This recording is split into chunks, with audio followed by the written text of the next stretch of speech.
So we'll start with a quick revision of series combination and parallel combination of resistors.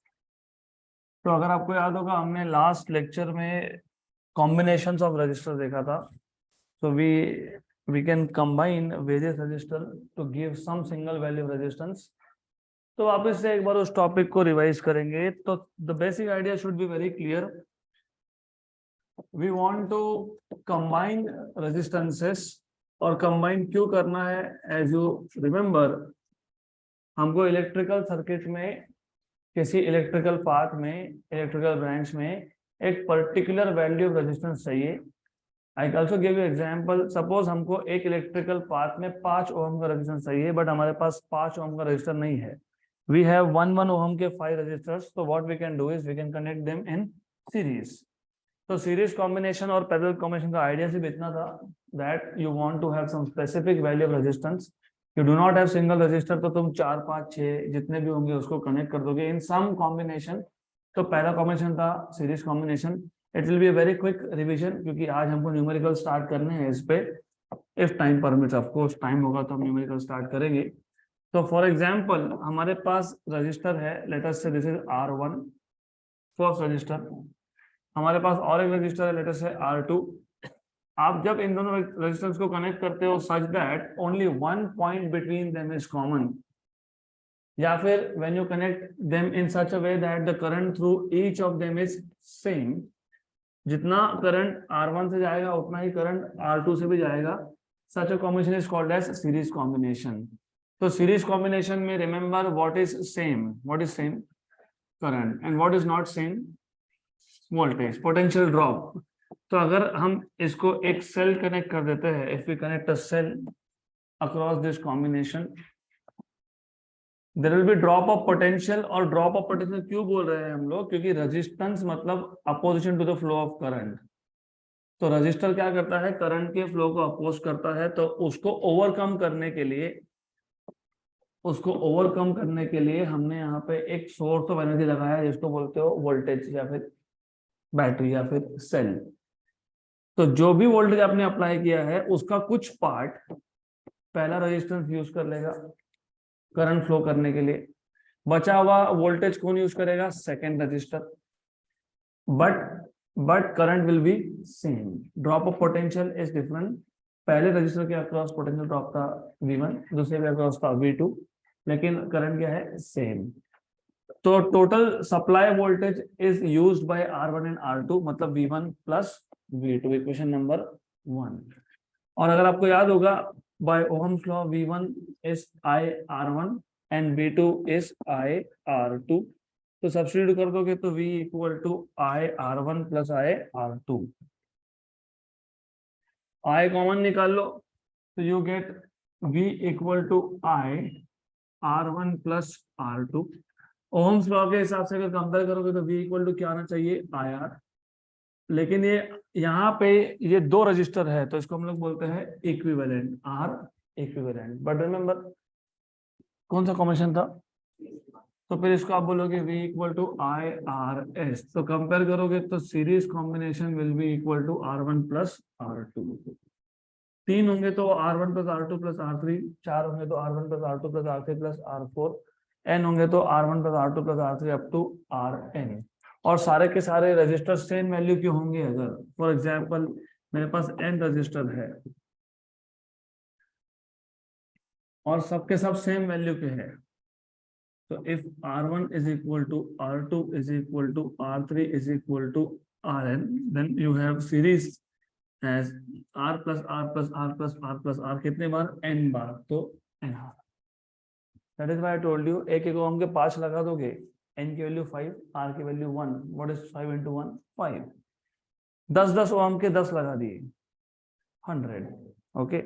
Then हमने इसके बाद देखा था parallel combination. तो next type of combination was parallel combination of resistances. Parallel combination में क्या करते हैं हम लोग दोनों एंड, रजिस्टर के दोनों एंड 2 इलेक्ट्रिकल पॉइंट्स में लगा देते हैं. और the resistors are connected between two same electrical points. ये हमारे पास एक रेजिस्टेंस है R1, ऐसे हमारे पास 2 3 4 5 10 15 जितने भी होंगे, सबके सब रजिस्टर्स के दोनों पॉइंट्स दो कॉमन इलेक्ट्रिकल पॉइंट्स में कनेक्ट कर दोगे। मान लो यहाँ पे एक इलेक्ट्रिकल पॉइंट है ए। इलेक्ट्रिकल पॉइंट किसको बोलते हो? जहां से कुछ सप्लाई आए, जहां पे करंट आए, इसको बोलते हो इलेक्ट्रिकल पॉइंट। तो ये एक इलेक्ट्रिकल पॉइंट है ए, यहाँ पे दूसरा इलेक्ट्रिकल पॉइंट है बी। तो हमारे पास दो इलेक्ट्रिकल पॉइंट्स है ए एंड बी। हमने क्या किया, पहले रजिस्टर को ए और बी में कनेक्ट कर दिया, दूसरे को भी ए और बी में कनेक्ट कर दिया। इसको बोलते हो parallel combination. And then you have a cell here, यहाँ पे एक बैटरी है, सेल है, बैटरी है, व्हाटएवर इट इज। वोल्टेज है V। तो जब resistors are connected in such a way that all of them are connected between two common electrical points, तो पोटेंशियल ड्रॉप क्या होता है? सेम। करंट क्या होता है? अलग अलग। क्योंकि यहाँ से जो करंट आएगा I, A और B को जंक्शन पॉइंट बोलते हैं। जंक्शन पॉइंट पे करंट स्प्लिट हो गया I1 and I2। I1 current R1 से पास हुआ, I2 करंट R2 से पास हुआ, B पॉइंट पे आके वापस कंबाइन हो गए, बन गया I। तो यहाँ पे I equal to I1 plus I2 होता है, V1 equal to I1 R1 और V2 equal to I2 R2। लेकिन V1 और V2 क्या है? सेम है। तो V1 और V2 सेम है, तो यहाँ से आपको मिल जाएगा I1 equal to V upon R1 और I2 equal to V upon R2।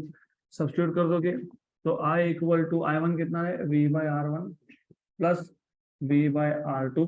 क्या कॉमन निकलेगा? V कॉमन निकलेगा, 1 bye R1 plus 1 bye R2। And सिर्फ ये V राइट हैंड साइड से लेफ्ट हैंड साइड में लाओगे तो वो क्या हो जाएगा? Divide. What is I by V? What is V by I? What is Ohm's law? V equal to IR। What is V by I? R। What is I by V? 1 by R। तो फिर यहाँ पे I by V equal to 1 upon R1 plus 1 upon R2, but I by V is 1 upon R। कौन सा R? Equivalent R। Equivalent का मतलब मैं दोनों रजिस्टर को हटा के एक सिंगल रजिस्टर सर्किट में कनेक्ट करने वाला हूं। यहाँ पे ये कॉम्बिनेशन कौन सा है? सीरीज की पैरेलल। तो R क्या लिखोगे? RP 1 upon R1 plus 1 upon R2। मान लो मेरे पास n रजिस्टर हो, if I have n resistors connected in parallel, so 1 by R1 plus 1 by R2 plus 1 by R3 plus 1 by Rn। और अगर ये सारे रजिस्टर सेम वैल्यू के हो गए तो उस केस में 1 by R plus 1 by R plus 1 by R plus 1 by R n times, तो n by R। तो R पे कितना हो गया? R by n। अब ये इंपॉर्टेंट क्यों है? क्योंकि जेई में एक बार क्वेश्चन आया था, नेट में भी आया था, what is the ratio of n resistors first connected in series then connected in parallel. क्या आएगा रेशियो? सीरीज में कनेक्ट करोगे तो क्या आएगा? NR। पैरेलल में कनेक्ट किया तो कितना आया? R by n। तो जब रेशियो लिया तो क्या आया?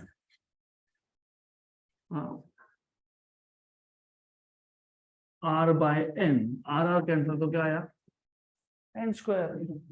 तो अगर 5 रजिस्टर्स थे, वैल्यू कुछ भी हो उसका, 1 ओम हो, 10 ओम हो, 1000 ओम हो, वी डोंट केयर, लेकिन 5 रजिस्टर थे, पहले आपने सीरीज में कंबाइन किया, फिर आपने पैरेलल में कंबाइन किया, तो रेशियो क्या आया? n स्क्वायर, मतलब 25। मतलब series combination is 25 times of parallel combination उस केस में। यहाँ पे अगर आप देखोगे तो RS is n square RP, right. तो इफेक्टिवली सीरीज में रजिस्टर को कनेक्ट करने का मतलब क्या होता है? रेजिस्टेंस को बढ़ाना, इफेक्टिव रेजिस्टेंस इंक्रीजेस। और पैरेलल में कनेक्ट करने का मतलब क्या होता है? दिख रहा है ना? मुझे एक बार बताओ, वेट लुक, मेरे पास 10-10 ओम के 5 रजिस्टर है, सीरीज में लगा दिए, कितना हो गया? 50। तो 10 से ज्यादा है, मतलब बढ़ गया। तो सीरीज कॉम्बिनेशन क्या करता है? इंक्रीज करता है। अगर मैंने इसी 5 रजिस्टर्स को पैरेलल में लगाया होता तो क्या आता? 10/5 मतलब 2। तो 2 ओहम ये 10 से कम है, यस। तो पैरेलल कॉम्बिनेशन क्या करता है? इफेक्टिव रेजिस्टेंस कम करता है, बराबर। तो connecting resistors in parallel decreases effective resistance of the circuit and connecting resistors in series increases the effective resistance of the circuit. ये नीट में क्वेश्चन आया, क्योंकि नीट में ज्यादा थ्योरेटिकल बेस के क्वेश्चंस आते हैं, तो यू शुड नो कि ऐसे भी क्वेश्चन आ सकते हैं। अब यहां तक हमने लास्ट लेक्चर में देखा था। नाउ गोइंग अहेड, अब हमको देखना है, इफ यू रिमेंबर रेजिस्टेंस। सबसे पहले तो पता हो कि what is the meaning of resistance, और रेजिस्टेंस का सोर्स क्या है? Opposition to the flow of current, very good. लेकिन रेजिस्टेंस आया कहां से? What is the source of resistance? Collision of electrons with, मतलब collision of mobile charges with immobile charges, क्योंकि electrons are mobile charges which can move and ions are immobile charges which cannot move. So now we want to see alternate equation of resistivity, और इस resistivity को और एक नाम है जिसको बोलते हो स्पेसिफिक रेजिस्टेंस। स्पेसिफिक रेजिस्टेंस, अगर आपको याद होगा रेजिस्टिविटी का एक फॉर्मूला आपने ऑलरेडी डिराइव किया है, याद है क्या? नहीं यार, physical origin of Ohm's law. Physical origin of Ohm's law याद नहीं आपको? हमने रेजिस्टिविटी का एक फॉर्मूला ऑलरेडी डिराइव किया है, तो याद तो होना चाहिए, तो मुझे वापस रिपीट करना पड़ेगा। वो हमारे पास जब एक कंडक्टर होता है, याद रखो, कंडक्टर में बहुत सारे फ्री इलेक्ट्रॉन्स होते हैं। Free electrons are moving randomly here and there. तो जो फ्री इलेक्ट्रॉन्स है they are in random motion. ये सारे के सारे मैं क्या दिखा रहा हूँ? Only free electrons. I am for the time being not showing any ion here. मैं बाद में दिखाऊंगा आयन्स को। जब तक आपने सेल कनेक्ट नहीं किया है तब तक कंडक्टर के अंदर इलेक्ट्रिक फील्ड डेवलप नहीं हुआ है। जब तक कंडक्टर के अंदर इलेक्ट्रिक फील्ड डेवलप नहीं होता तब तक वे सारे इलेक्ट्रॉन रैंडम मोशन में रहते हैं। जैसे ही आपने यहाँ पे सेल कनेक्ट कर दिया, मतलब पोटेंशियल डिफरेंस लगा दिया। पोटेंशियल डिफरेंस मतलब एक टर्मिनल को पॉजिटिव करना, दूसरे को नेगेटिव करना।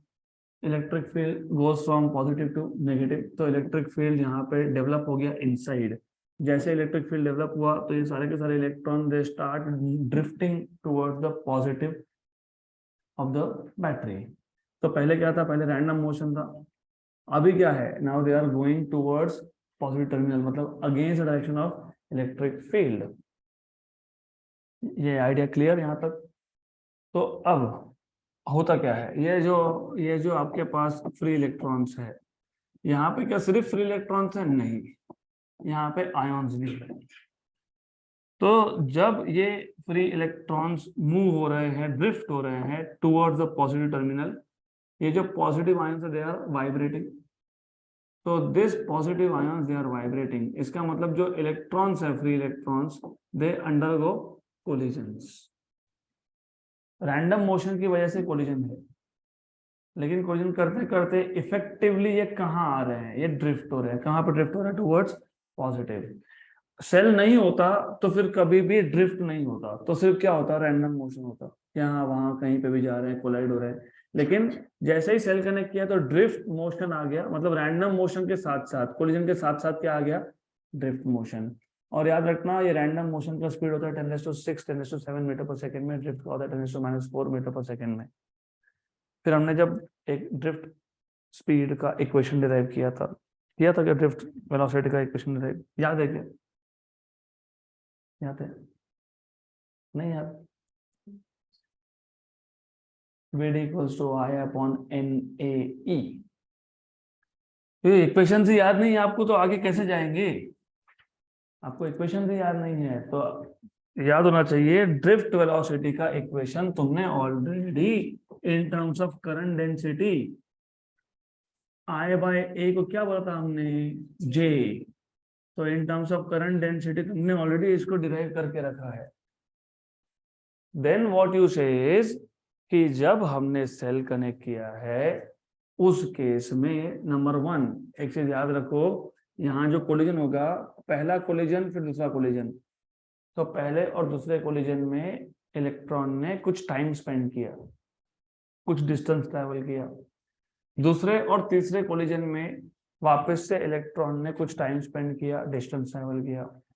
फिर वापस से तीसरे और चौथे कोलिजन में it spend certain amount of time, लेकिन ये certain amount of time is not fixed value, ये हर एक कोलिजन में, सक्सेसिव कोलिजन में अलग अलग होता है। हो सकता है पहले 2 कोलिजन में टाइम 1 नैनोसेकंड का हो, फिर अगले 2 में हो सकता है 4 नैनोसेकंड का हो, फिर अगले 2 में हो सकता है 10 नैनोसेकंड का हो, फिर हो सकता है अगले में 0.5 नैनोसेकंड का हो। तो यहाँ पे हम लोग एवरेज टाइम की बात करते हैं, जिसको हम लोग बोलते हैं टाउ। तो tau is average time between 2 collisions. लेकिन लेकिन किसी भी 2 कोलिजन में तुमने क्या नोटिस किया, कोलिजन करते करते हुआ तो वो ड्रिफ्ट है ना, ड्रिफ्ट हुआ कि नहीं वो? हाँ, तो फिर हम लोग बोलते हैं कि हमको पता है acceleration is velocity upon time, सही है। लेकिन यहाँ पे 2 कोलिजन के बीच में जो एक्सीलरेशन हुआ है वो क्यों हुआ है? Because of the drift. तो what is a VD upon tau? तो what is VD? A tau, a tau. Good.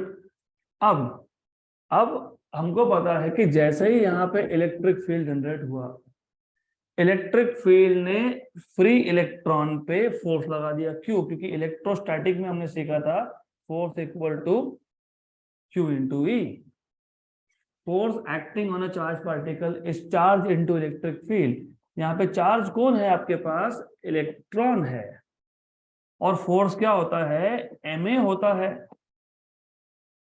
तो ए क्या मिल गया यहां से आपको? ए क्या मिल गया? ई, कैपिटल ई बाय एम। ये जो ड्रिफ्ट स्पीड में आपने लिख के रखा है ए टाउ, तो ये ए कौन है? कौन है ये? E capital E by m into tau. लेकिन ड्रिफ्ट वेलोसिटी का एक अल्टरनेट इक्वेशन भी है हमारे पास। कौन सा है? ये इक्वेशन है, अल्टरनेट इक्वेशन। तो अगर इक्वेशन नंबर 1 का और इक्वेशन नंबर 2 का लेफ्ट हैंड साइड सेम है, तो राइट हैंड साइड क्या होगा? सेम होगा। तो फिर E capital E by M tau equal to J by NE। तो फिर यहां से आपको मिल जाएगा इलेक्ट्रिक फील्ड इक्वल टू ये NE और यहाँ का E, तो NE स्क्वायर बराबर, और ये टाउ, और ये M गया ऊपर, और ये J तो पहले से था ही। Electric field is M upon NE square tau, और ये J। NE और E स्क्वायर, M शिफ्ट हो गया, J को वहां सरका दिया, तो ये बन गया इलेक्ट्रिक फील्ड का इक्वेशन। इलेक्ट्रिक फील्ड वेक्टर है तो यहाँ पे करंट डेंसिटी भी वेक्टर है। ये पूरा का पूरा क्या है? कांस्टेंट है। मास कांस्टेंट है, number of electrons per unit volume constant थे, चार्ज कांस्टेंट था, टाउ एवरेज टाइम है, एवरेज टाइम हमेशा कांस्टेंट होता है। तो इस कांस्टेंट को हमने बोल दिया था रो, रेजिस्टिविटी ऑफ द सैंपल। तो यहां से हमने रेजिस्टिविटी का ऑलरेडी एक इक्वेशन डिराइव करके रखा था physical origin of Ohm's law में, राइट। और physical origin of Ohm's law तो V इक्वल टू IR होता है। ये कहां से तुमने बता दिया? ये तो E इक्वल टू समथिंग है, याद रखो। V जितना ज्यादा वोल्टेज होगा उतना ही ज्यादा इलेक्ट्रिक फील्ड होगा। मतलब electric field is directly proportional to voltage. और इक्वल टू IR लिखते हो ना, तो V इज प्रोपोर्शनल टू क्या लिखते हो? I। लेकिन I खुद किसको प्रोपोर्शनल है? करंट डेंसिटी को, बराबर ना? अरे करंट डेंसिटी क्या है? I upon A। तो V and E are directly proportional, I and J are directly proportional. मतलब V के यहाँ पे मैं क्या लिख सकता हूँ? E। I के यहाँ पे क्या लिख सकता हूँ? J। तो E is directly proportional to J। E is proportional to J, मतलब V is proportional to I। तुमने फिजिकल ओरिजिन एक्सप्लेन कर दिया यहाँ पे ओम्स लॉ का। ओम्स लॉ का फिजिकल ओरिजिन प्रूव करना मतलब क्या? V is proportional to I prove करना। हाँ, तो V is proportional to I मतलब E is proportional to J है क्या? E is proportional to J, yes. तो अब अगली बार से ना ये सारे बेसिक्स साथ में लेके चलने पड़ेंगे आपको। It's very simple thing. हमने एक्चुअली ये पूरा का पूरा इमेजिन करना चाहिए कि मटेरियल के अंदर हो क्या रहा है। Electrons are moving colliding with ions, time between two collision is not the same. पहले दो कोलिजन में कुछ टाइम था, फिर दो कोलिजन में कुछ और टाइम था, फिर कुछ और टाइम था, फिर कुछ और टाइम था, तो क्या किया हमने, एवरेज कर लिया, उसको बोल दिया average collision time denoted by tau. लेकिन जैसे इलेक्ट्रिक फील्ड लगा, मतलब बैटरी लगाई, पोटेंशियल डिफरेंस लगाया, वोल्टेज लगाया, इलेक्ट्रिक फील्ड जनरेट हो गया। लेकिन इलेक्ट्रिक फील्ड तो फोर्स एक्सर्ट करता है चार्जेस पे, F equal to q E, q कौन है, ई, राइट। अब आप बोलोगे आयंस में नहीं फोर्स लगता, क्या लगता है, आयंस बल्कि हेवी है, वो नहीं जाते कहीं पे, फोर्स तो लग रहा है, जाते नहीं वो। फोर्स क्या है, मास इनटू एक्सेलरेशन, तो यहाँ से क्या मिल गया, एक्सेलरेशन। लेकिन what is acceleration, velocity upon time. कौन सा वेलोसिटी, ड्रिफ्ट वेलोसिटी, क्योंकि इलेक्ट्रॉन क्या कर रहा है, ड्रिफ्ट कर रहा है। तो V D equal to a tau, a है आपके पास, यस, तो E, capital E M tau. लेकिन वी डी का एक इक्वेशन और था, जे upon N E.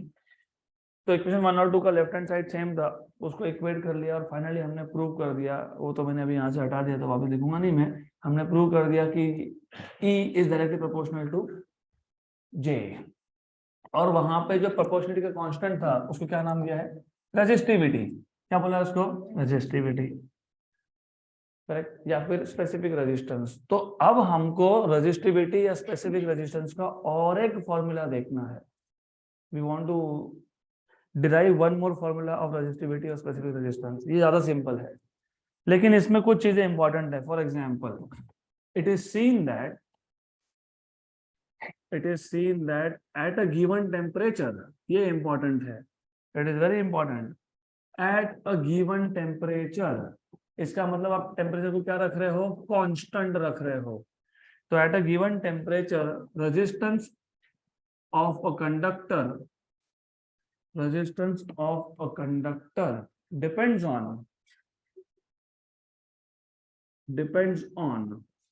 nature of the material, nature of the material। मतलब क्या है इसका, फॉर एग्जाम्पल मेरे पास एक कॉपर वायर है, मेरे पास एक आयरन का वायर है, मेरे पास एक एल्यूमिनियम का वायर है, बिल्कुल नहीं है, बिल्कुल नहीं।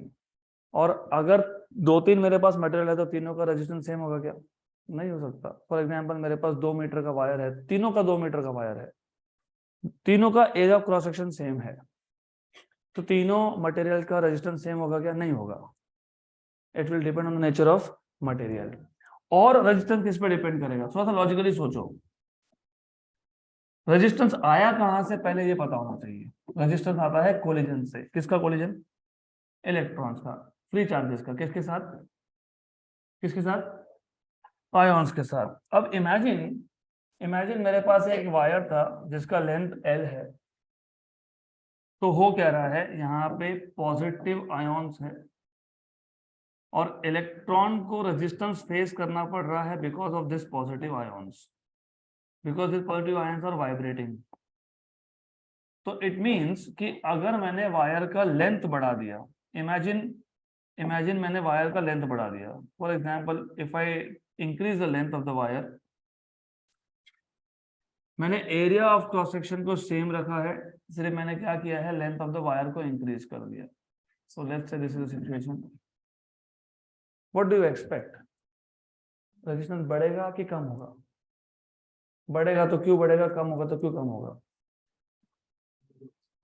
हाँ, because there are more positive ions, it means there are more collisions, right. इसका मतलब मैं लेंथ चेंज करता हूँ, मैं अगर लेंथ चेंज करता हूँ तो भी रेजिस्टेंस क्या होता है, चेंज होता है, रिमेंबर दिस। फिलहाल इसको मैं निकाल देता हूँ, हाँ। तो resistance of the wire depends on nature of the material, yes, length of the conductor,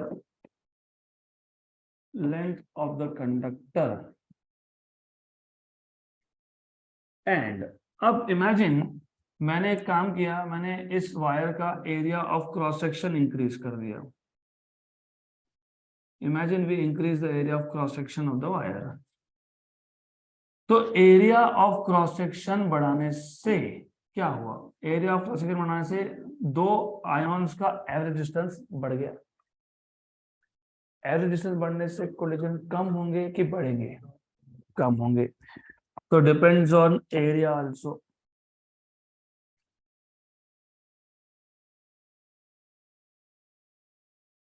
है क्लियर? अब ये तो सिर्फ हमने बेसिक इंट्रोडक्शन लिखा है कि किस किस पे डिपेंड करेगा, मटेरियल पे डिपेंड करेगा, लेंथ पे डिपेंड करेगा और एरिया पे डिपेंड करेगा, लेकिन टेम्परेचर क्या है, कांस्टेंट है। लेकिन कैसे डिपेंड करेगा अब बता दो। It is seen that resistance of a material, resistance of a conductor, मतलब रेजिस्टेंस ऑफ अ कंडक्टर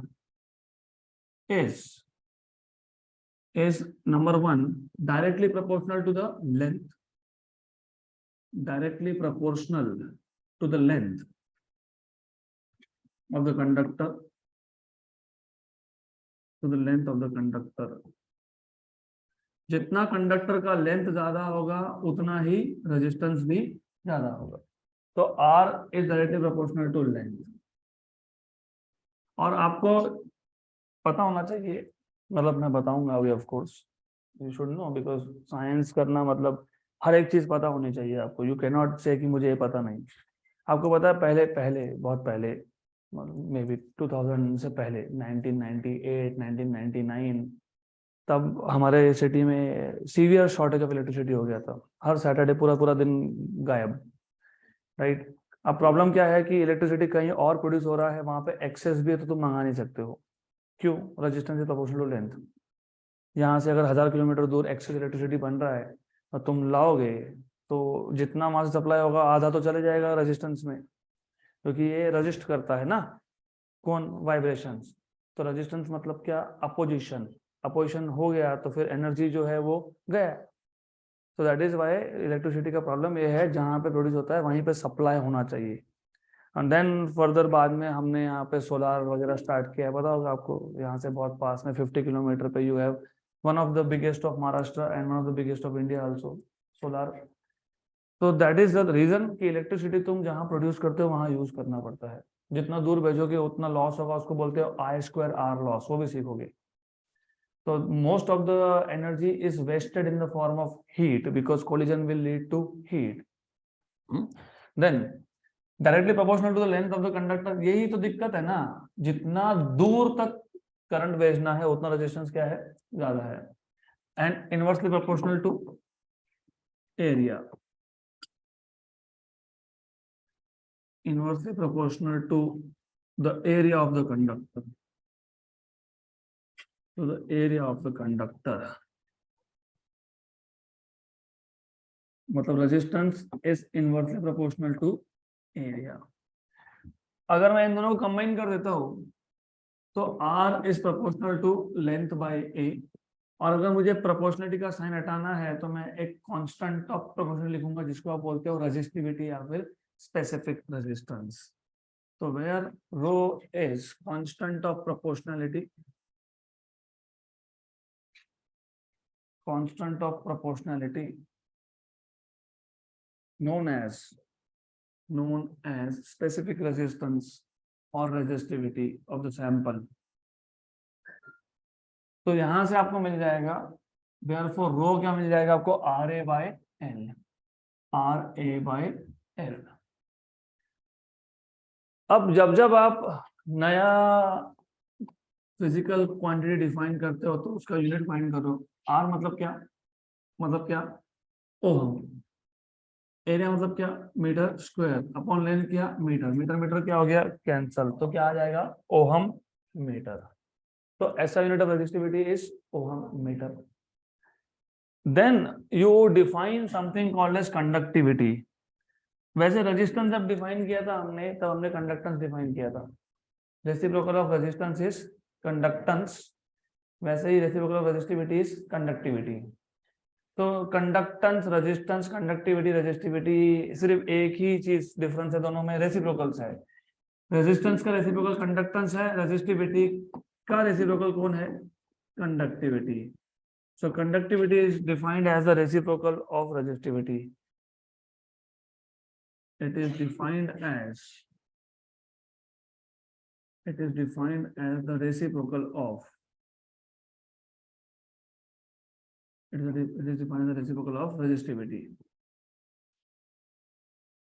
तो conductivity sigma is 1 upon resistivity. Resistivity क्या है, RA/L है, तो ये क्या होगा L/RA।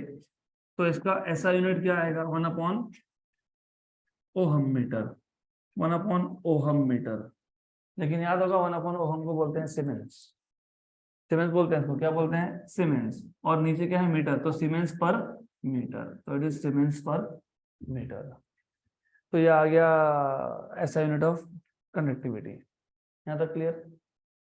तो in short what we have seen is how resistance changes with length directly proportional to length, how resistance changes with area inversely proportional to area. तो R is proportional to L/A। तो जो proportional का constant होता है वो क्या होता है रेजिस्टिविटी। तुम तीनों साथ में नहीं बैठोगे कल से। तो वो क्या होता है रेजिस्टिविटी। तो रेजिस्टिविटी क्या आ गया RA/L, सिंपल सिंपल। तो उसका ऐसा यूनिट क्या है ओहम मीटर। रेजिस्टिविटी का रेसिप्रोकल लिया तो क्या मिलेगा कंडक्टिविटी, उसका क्या आएगा ऐसा यूनिट सीमेंस पर मीटर, मतलब 1/ओहम मीटर। अब ये पूरे प्रोसेस में हमने एक चीज मेंशन की है एट अ गिवन टेम्परेचर।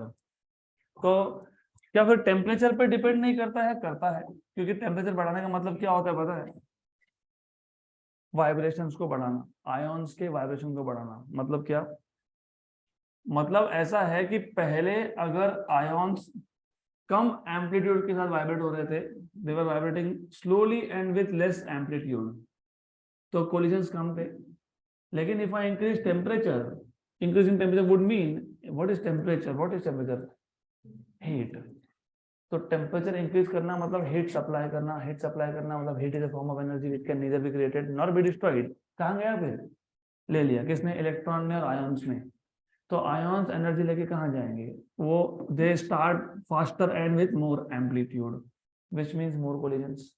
मतलब टेम्परेचर के साथ भी रेजिस्टेंस बढ़ता ही है, कंडक्टर में बढ़ता है। ओके, तो हमने तो यहाँ पे बोला था एट अ गिवन टेम्परेचर, क्योंकि मैं अगर टेम्परेचर लेंथ और एरिया तीनों को एक साथ चेंज करूं तो थोड़ा सा प्रॉब्लम होता है, you can not study three things together. तो हम क्या करते हैं, हम कांस्टेंट टेम्परेचर रखते हैं, लेंथ और एरिया चेंज करके देखते हैं, एक रिलेशन मिलता है। फिर हम बाद में लेंथ और एरिया कांस्टेंट रखते हैं और क्या चेंज करते हैं, टेम्परेचर।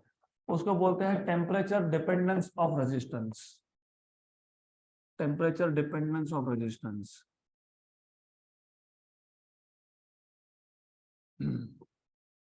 ऑफ रेजिस्टेंस, या फिर variation of resistance with temperature, variation of resistance with temperature. Again it is seen that for conductors, ये याद रखना, ये हम इस चैप्टर का नाम ही है electric current through conductors, not semiconductors. तो हम कंडक्टर्स पे फोकस कर रहे हैं। आई हैव सीन कंडक्टर का फॉर्मूला सेमीकंडक्टर में अप्लाई करके आते हैं, फिर बोलते हैं आंसर गलत आ गया, तो आएगा ही गलत। तुम कंडक्टर्स की बात कर रहे हो, कंडक्टर पीटीसी टाइप होता है जिसमें तुम जब टेम्परेचर बढ़ाते हो तो रेजिस्टेंस बढ़ता है। सेमीकंडक्टर एनटीसी टाइप होता है जिसमें आप जब टेम्परेचर बढ़ाते हो तो रेजिस्टेंस कम होता है। तो it is seen that for conductors,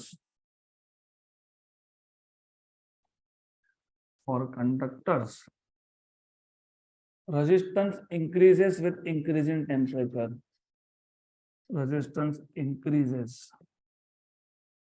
with increase in temperature। और ये जो चेंज इन रेजिस्टेंस है, इंक्रीज इन रेजिस्टेंस है, it is found to be linear. For conductors this change or this increase is found to be linear. What is the meaning of linear? Straight line. तो जब मैं graph plot करता हूं तो मुझे एक straight line मिलता है। तो if I plot a graph of resistance versus temperature, इसलिए तो बोला ना टेम्परेचर डिपेंडेंस ऑफ रेजिस्टेंस या फिर variation of resistance with temperature. तो if I plot resistance against temperature, और याद रखना यहाँ पे टेम्परेचर डिग्री सेल्सियस में है, केल्विन में नहीं। Okay, so when we plot this graph, what we see is a straight line. तो ऐसा तो स्ट्रेट लाइन नहीं मिलता है, मैं बताता हूँ कैसा मिलता है बाद में, लेकिन मुझे पहले आपसे ये समझना है what is the equation of the straight line. y equal to mx plus straight line passing through origin, y equal to mx। c क्यों नहीं है यहाँ पे? Because line is passing from origin. अगर यही लाइन यहां से पास होता तो प्लस c, अगर यही लाइन ऐसा होता तो माइनस c। तो याद रखना, जब हम रेजिस्टेंस का वेरिएशन देखते हैं, रेजिस्टेंस का जब हम वेरिएशन देखते हैं विद टेम्परेचर, तो हम इनिशियल टेम्परेचर 0 डिग्री सेल्सियस लेते हैं। टेम्परेचर कौन से एक्सिस पे है? एक्स। रेजिस्टेंस कहाँ है? वाई। एक्स एक्सिस 0 होना मतलब पॉइंट कौन से एक्सिस पे है? वाई एक्सिस पे है। तो यू मस्ट हैव अंडरस्टूड, यहां तक अभी दिख ही गया होगा आपको कि 0 डिग्री पे, 0 डिग्री मतलब टेम्परेचर एक्सिस एक्स एक्सिस है, तो 0 डिग्री मतलब कौन से एक्सिस पे पहुंचना चाहिए? वाई। वाई पे कौन है? रेजिस्टेंस। तो 0 डिग्री पे रेजिस्टेंस 0 नहीं है।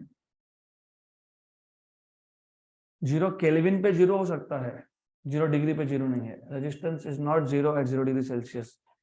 तो the resistance at 0 degree Celsius is how much? R0। तो अब जब तुम यहाँ पे बोल रहे हो हमको क्या देखना है? Variation of resistance with temperature, मतलब टेम्परेचर बढ़ाएंगे और रेजिस्टेंस की वैल्यू चेक करेंगे, तो ग्राफ कैसा आया? लीनियर। तो जब तुम टेम्परेचर बढ़ाओगे मतलब पहले तो इनिशियल टेम्परेचर लेना पड़ेगा, तो क्या ले लिया हमने? 0 डिग्री, करेक्ट। फिर बढ़ाएंगे, बढ़ाएंगे मतलब हायर टेम्परेचर पे जाओगे। तो लेटस से जो R0 है, ये R0 जो है, ये R0 क्या था?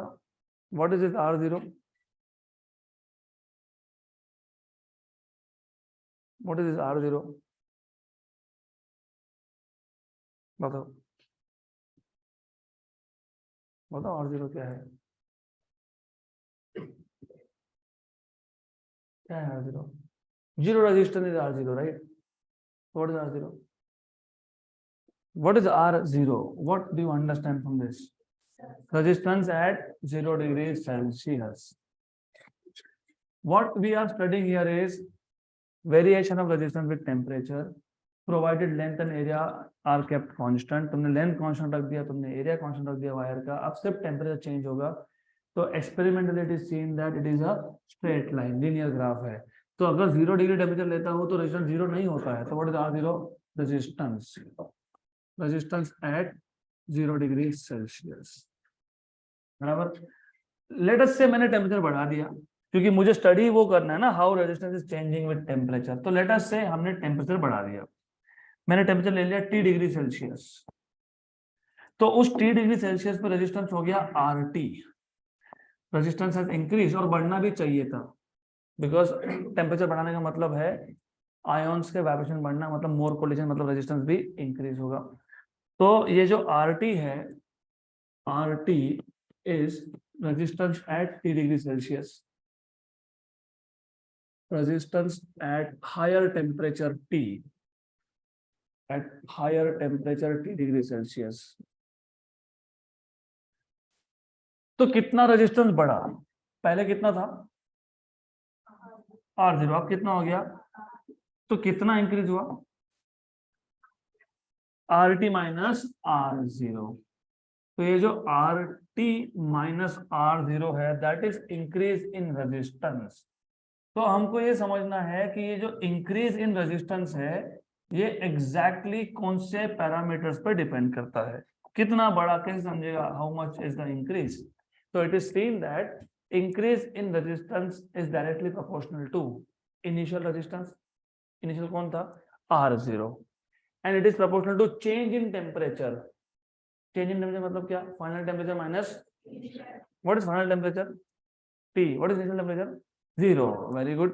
So it is seen that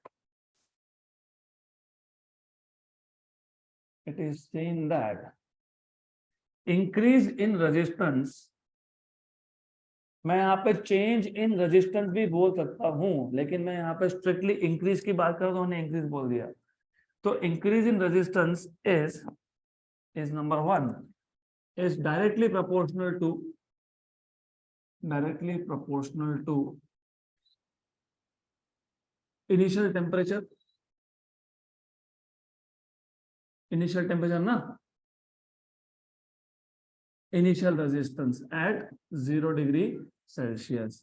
therefore increase कितना है, RT माइनस R0। कई बुक में इसको डेल्टा R लिखा है, एक ही बात है, delta R is change, final value minus initial value. It is proportional to initial resistance that is R0 and it is also directly proportional to increase in temperature, directly proportional to increase in temperature, मतलब change in temperature. इसका मतलब ये RT minus R0 is directly proportional to delta T, मेरा delta T is final temperature minus, लेकिन यहाँ पे तुमने final temperature कितना लिया है, इनिशियल कितना लिया है, 0। तो RT minus R0 is proportional to क्या आ गया, T। अगर मैं इन दोनों को कंबाइन कर देता हूं तो increase in resistance RT minus R0 is proportional to क्या आ जाएगा, R0 इंटू T। और अगर आपको ये प्रोपोर्शनलिटी का साइन हटाना है तो क्या लिखोगे, equal to some constant into R0 T। अब प्रॉब्लम क्या है, यहाँ पे जो कांस्टेंट ऑफ प्रोपोर्शनलिटी होता है उसका साइन वापस से अल्फा है। एक तो प्रोपोर्शनलिटी साइन क्या है, अल्फा है, और कांस्टेंट का भी नोटेशन क्या है, अल्फा है। तो मैं इसको थोड़ा सा अलग दिखा रहा हूँ, है वो अल्फा, ये अल्फा और ये अल्फा एक ही बात है, सिर्फ इसको मैंने ब्रैकेट दिखा दिया, नहीं तो कंफ्यूजन हो जाएगा। फिर अगर मैं इसको ऐसा ड्रॉ करता हूँ तो बोलोगे इक्वल टू भी लिख दिया, प्रोपोर्शनलिटी का साइन भी लिख दिया, तो वो प्रोपोर्शनलिटी का साइन नहीं है, वो क्या है, कांस्टेंट ऑफ प्रोपोर्शनलिटी है, where this alpha is known as is constant of proportionality. By the way, it is constant of proportionality, constant of proportionality known as temperature coefficient of resistance, temperature coefficient of resistance। इसको define भी करेंगे हम अब, temperature coefficient of resistance। यहां तक clear. अब define कैसे करना है बता देता हूं, उससे पहले एक क्विक रिवीजन। सबसे पहला पॉइंट दिमाग में आना चाहिए जब तुम वेरिएशन ऑफ रेजिस्टेंस की बात करते हो, तो are you talking about variation of resistance with length and area, if yes temperature should be kept constant. Are you talking about variation of resistance with temperature, if yes length and area should be kept constant. So when you keep length and area as constant and when you vary temperature, it is seen that क्योंकि temperature बढ़ाना मतलब heat बढ़ाना, मतलब ions का vibration बढ़ाना, मतलब collision बढ़ेगा, collision बढ़ने का मतलब ये होता है रेजिस्टेंस बढ़ गया। And it is seen that experimentally it is seen that it is a straight line, मतलब variation of resistance with temperature is a linear graph. और 0 डिग्री सेल्सियस पे 0 नहीं हुआ, मतलब 0 डिग्री सेल्सियस पे रेजिस्टेंस की कुछ वैल्यू रह गई, that is called as R0। फिर टेम्परेचर तुमने 0 से कर दिया T डिग्री सेल्सियस, रेजिस्टेंस हो गया RT, बढ़ गया, कितना बड़ा, RT माइनस R0। ये RT माइनस R0 डिपेंड दो चीजों पे करता है, एक तो इनिशियल रेजिस्टेंस पे R0 पे, और एक चेंज इन टेम्परेचर पे मतलब T पे। तो RT minus R0 is proportional to R0 and it is proportional to T also. तो दोनों कंबाइन कर दोगे तो RT minus R0 is proportional to R0 T। Proportionality का साइन हटा दोगे तो कांस्टेंट ऑफ प्रोपोर्शनलिटी लिखोगे, जिसको क्या बोलते हो, टेम्परेचर कोएफिशिएंट ऑफ रेजिस्टेंस। अब ये जो टेम्परेचर कोएफिशिएंट ऑफ रेजिस्टेंस है, हमको इसका SI यूनिट भी चाहिए और हमको इसका डेफिनेशन भी चाहिए। तो पहले मैं डिफाइन कर लेता हूँ, इजी है डिफाइन करना, सो सिंपल। अगर मैं ये इक्वेशन लेता हूं तो अल्फा इक्वल टू क्या आता है, RT minus R0 upon R0T। यहां तक क्लियर। सिर्फ R0T को क्या किया, शिफ्ट कर दिया डिनोमिनेटर में। रेशोस को इंग्लिश में बोलते हैं पर, जैसे current upon area, current per unit area, velocity upon time, velocity per unit time. तो यहाँ पे रेशो है क्या, यस। ऊपर क्या है, इंक्रीज इन रेजिस्टेंस, नीचे क्या है, initial resistance and change in temperature, बराबर। अगर मैं टेम्परेचर का चेंज 1 डिग्री देखूं, मतलब 0 फिर 1 डिग्री फिर 2 डिग्री फिर 3 डिग्री फिर 4 डिग्री, मतलब मैं चेंज कितना कर रहा हूं, इसको बोलते हैं पर डिग्री इंक्रीज इन टेम्परेचर। क्या बोलते हैं, पर डिग्री इंक्रीज इन टेम्परेचर। अब डेफिनेशन कैसे बनाने हैं, देखो somewhere I know you are preparing for JEE NEET, वो ठीक है, लेकिन तुमको आगे जाके साइंस में पेपर के पेपर लिखने होते हैं, रिसर्च आर्टिकल्स, तो तुमको आना चाहिए लिखना। तो डिफाइन कैसे करोगे, तो डिफाइन कैसे करोगे? Temperature coefficient of resistance is defined as increase in resistance per unit initial resistance at 0 degree Celsius per degree increase in temperature। हो गया। तो temperature coefficient of resistance is defined as increase in resistance per unit initial resistance at 0 degree Celsius per degree increase in temperature। हो गया। तो it is defined as ये notes में थोड़ा difficult है, इसलिए फिर मैं सब करवा के देता हूँ। नोट्स में ही नहीं मिलेगा, नोट्स में डायरेक्ट फॉर्मूला है रेजिस्टिविटी के टर्म्स में। Don't worry, I will upload all this, तो उसकी चिंता मत करो। इसको सिंप्लीफाई करके बनाया है मैंने, तो I will just give you that notes also. So it is defined as increase in resistance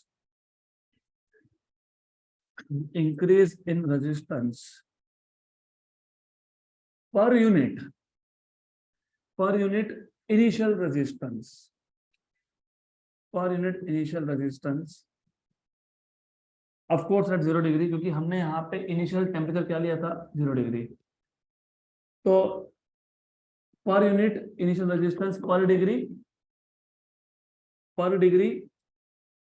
क्या, increase in temperature, per degree increase in temperature.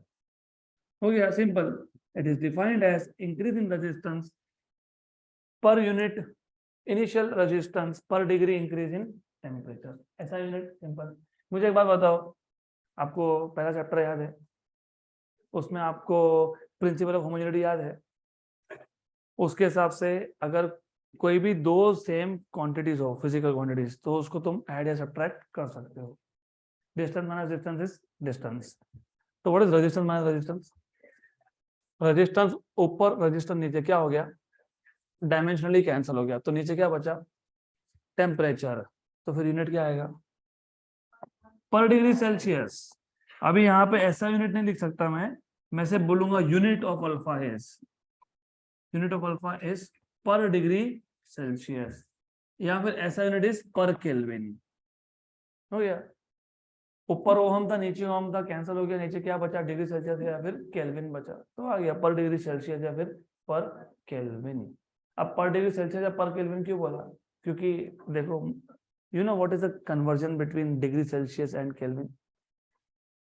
273 का डिफरेंस है, सिर्फ इनिशियल पॉइंट का डिफरेंस है। मतलब क्या, जिसको आप फ्रीजिंग पॉइंट 0 डिग्री सेल्सियस बोलते हो सेल्सियस स्केल में, उसी फ्रीजिंग पॉइंट को 273 बोलते हो केल्विन स्केल में। लेकिन उसके बाद, अगर आपको याद होगा, मैंने ही पढ़ाया था आपको ये, अगर आपको याद होगा, उसके बाद इसका जो स्केलिंग है सेम है, 0 is freezing point, 100 degree is boiling point. तो केल्विन स्केल में भी 100 के बाद क्या जाता है, बॉइलिंग पॉइंट। मतलब 1 division in Celsius scale equivalent to 1 division in Kelvin scale. तो इसलिए आप पर डिग्री सेल्सियस लिख रहे हो या पर केल्विन लिख रहे हो, फर्क नहीं पड़ता। पर डिग्री फ़ारेनहाइट नहीं लिख सकते, फ़ारेनहाइट अलग ही स्केल है। फ़ारेनहाइट में बॉइलिंग पॉइंट और फ्रीजिंग पॉइंट में 180 डिविजन होते हैं, 180। यहाँ पे कितने होते हैं, 100। केल्विन में कितने होते हैं, 100। इसलिए पर division of degree Celsius scale is equal to per division of Kelvin scale, but it is not equal to Fahrenheit scale। तो पर डिग्री सेल्सियस लिखो या पर केल्विन लिखो, डजंट मेक एनी डिफरेंस, कोई फर्क नहीं पड़ता है। अब बात यह है कि मुझे alpha in terms of resistance चाहिए नहीं, मुझे चाहिए इन टर्म्स ऑफ रेजिस्टिविटी। क्या चाहिए, इन टर्म्स ऑफ रेजिस्टिविटी। तो अभी अभी हमने देखा रेजिस्टिविटी क्या होता है, RA/L। और मैंने अभी अभी बोला कि जब तुम टेम्परेचर चेंज करते हो तो क्या क्या कांस्टेंट रखते हो, एरिया एंड लेंथ, ये कांस्टेंट्स है। अगर ये कांस्टेंट्स है तो rho is directly proportional to R। मतलब जहां जहां पे मुझे R दिखता है वहां मैं क्या लिख सकता हूँ, rho. Therefore alpha equal to RT की जगह पे क्या लिखोगे, rho T minus rho zero upon rho zero into T हो गया। ये आपके बुक का फॉर्मूला है, बराबर, ये दिया है ना टेक्स्ट बुक में। हाँ, तो वो ऐसा आता है, वो डिटेल्स निकाल दी उन्होंने, नहीं निकालने चाहिए थे। You should know all this, क्योंकि आगे समझेगा क्वेश्चन सॉल्व नहीं होते, ये पता ही नहीं होता तो क्वेश्चन सॉल्व नहीं होता है। देन यहां तक क्लियर। अब मैंने आपको बताया था कि आप किसी भी मटेरियल को, मतलब कंडक्टर को, सेमीकंडक्टर को और इंसुलेटर को, you can differentiate based on 3 parameters, resistivity, conductivity, उसके बाद क्या था बैंड गैप, तीसरा क्या था एनटीसी पीटीसी। तो अगर मैं अब ग्राफ प्लॉट करता हूं, तीनों का ग्राफ प्लॉट करता हूं, यहाँ पे हम प्लॉट कर रहे हैं टेम्परेचर, यहाँ पे हम प्लॉट कर रहे हैं रेजिस्टिविटी। तो सबसे पहले तो एक चीज समझ लो, ये जो ग्राफ है ये बैड कंडक्टर्स के लिए, इंसुलेटर के लिए आता ही नहीं है। क्यों नहीं आता?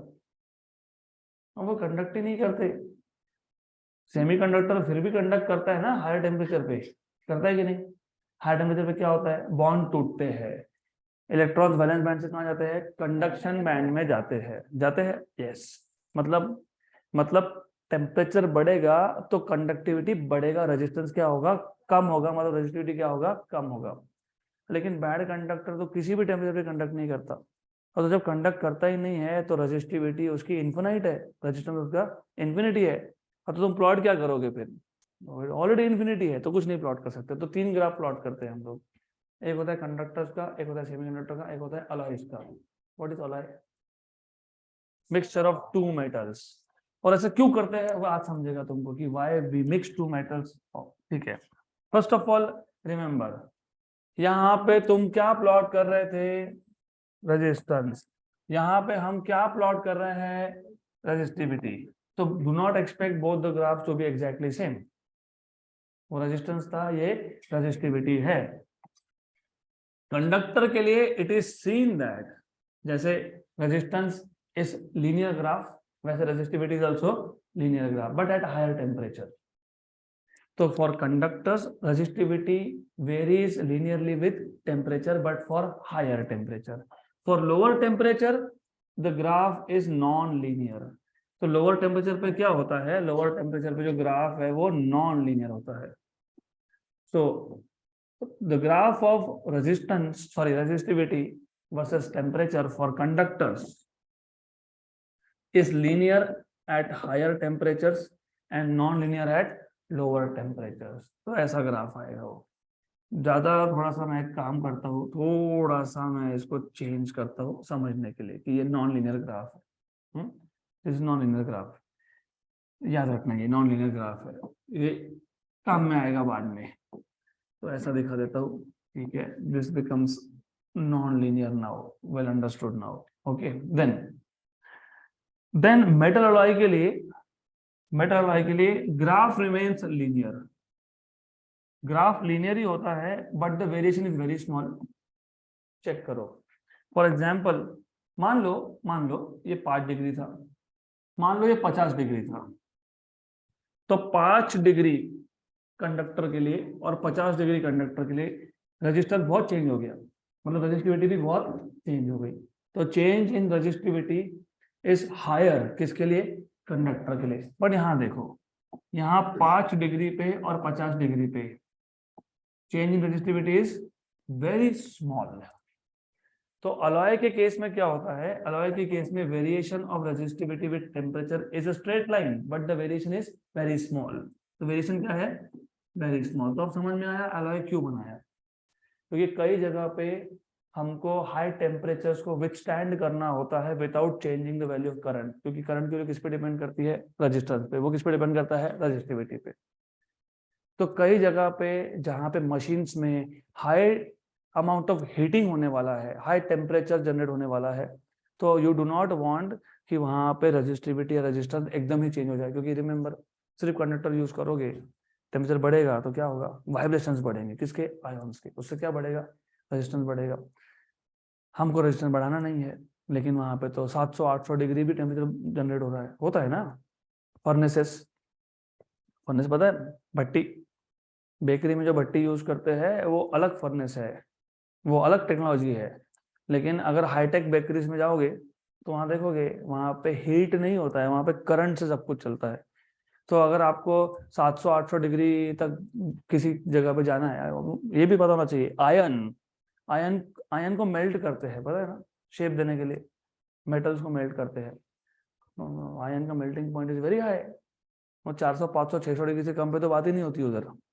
तो फिर 400 500 डिग्री तुम कोयले से जनरेट नहीं कर सकते ना।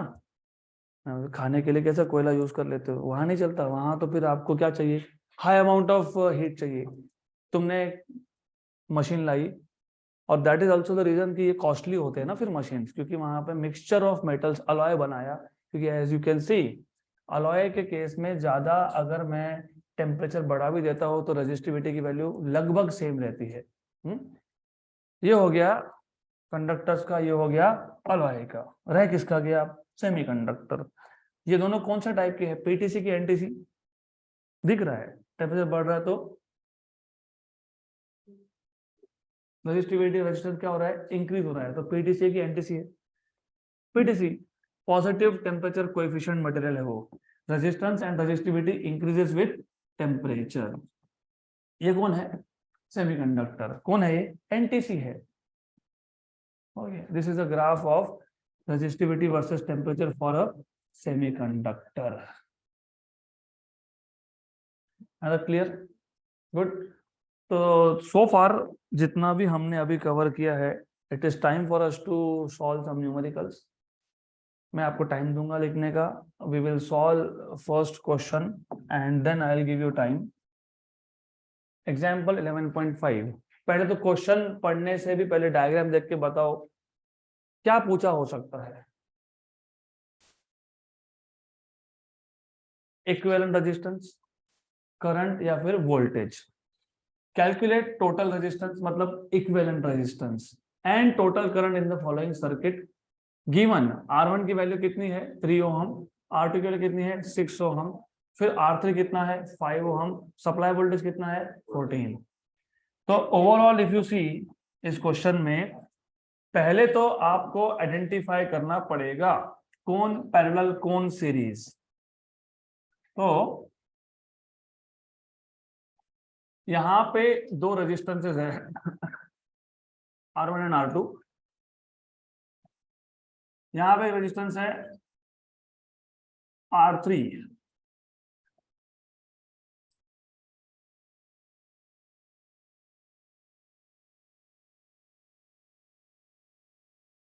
बड़बड़ बिल्कुल नहीं, बड़बड़ इज प्रोहिबिटेड। यहाँ पे कौन है, फटाफट बताओ। रेजिस्टेंस कौन सा है R1, यहाँ कौन है R2, यहाँ पे कौन है R3। ये R1 और R2 कौन से कॉम्बिनेशन में है, पैरेलल में। तो यहाँ सप्लाई वोल्टेज का करंट गया पॉजिटिव से नेगेटिव, ये करंट है। तो सबसे पहले हमारा टास्क क्या है, हमारा टास्क है इसका टोटल रेजिस्टेंस निकालना, मतलब इक्विवेलेंट निकालना, मतलब तीन रेजिस्टेंस हटा के सिंगल रेजिस्टेंस बनाना। वो कैसे बनाओगे, तो first of all you should no ये जो दोनों है ये किसमें है, पैरेलल में। तो R1 and R2 are in parallel. और अगर आपको याद होगा पैरेलल कॉम्बिनेशन में इक्विवेलेंट क्या होता है, 1/RP equal to 1/R1 plus 1/, what is R1 3 ohm, what is R2 6 ohm। 1/3 1/6 तो मल्टीप्लाई डिवाइड बाय 2 कर लो, तो 2/6 और 1/6 मतलब कितना, 3/6 मतलब कितना 1/2। तो RP कितना आ गया 2 ओम। इसका मतलब क्या होता है कि मैं इन दोनों को यहां से हटा के एक सिंगल रेजिस्टेंस 2 ओम का लगा सकता हूं। This is what it means. तो I can remove R1 and R2 and I can put a single resistance of 2 ohm। अब ये RP और R3 किस में आ गए, सीरीज में आ गए। तो these two are in series, so therefore now you have now RP and R3 are in series. तो सीरीज में इक्विवेलेंट कितना होता है? एडिशन होता है, एडिशन होता है ना, तो किसका एडिशन होगा? आरपी और R3 का। लेकिन ये फाइनल इक्विवेलेंट है क्योंकि इन दोनों को कंबाइन करने का कुछ और बचेगा ही नहीं। इन दोनों का एक बन गया, फिर इन दोनों का वापस से एक बन जाएगा। What is RP, what is R3? 5 था, यस। तो कितना आ गया? 7। मतलब ये सर्किट, इक्विवेलेंट सर्किट ड्रॉ करने गए तो फिर अभी आप क्या दिखाओगे? इक्विवेलेंट सर्किट में अभी आप सिर्फ एक ही रेजिस्टेंस दिखाओगे। कितनी वैल्यू का दिखाओगे? 7। और वोल्टेज कितना है? 14। तो करंट मिल गया, करंट मिल गया। इजी है करंट मिलना।